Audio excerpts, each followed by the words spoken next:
அதிமுக உறுப்பினராக கூட இல்ல, ஆனா என்ன செஞ்சு காட்ட முடியும்? ஒரு கேள்வி இருக்குல்ல. நல்ல கேள்விதான். அதாவது 40 வருஷமா அந்த கட்சியில் இருக்கேன், புரியுதா? ஒரு தனிப்பட்ட முடிவு மற்ற கட்சியில எடுக்கலாம், எங்க கட்சியில எடுக்க முடியாது. ஏன்னா எங்க கட்சியோட பைலா அப்படி, அதை உருவாக்குன தலைவர் அப்படி. அதனால நீங்க வேற கட்சியில சொல்லலாம், எங்க கட்சியில இந்த பேச்சுக்கே இடம் இல்லை.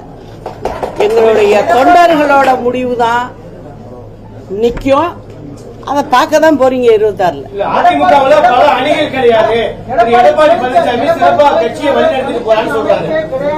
ஏங்க யாரு என்ன பண்ணாலும் இறுதி எஜமானர்கள் மக்கள். நான் கூட சொல்ல மாட்டேன், இறுதி எஜமான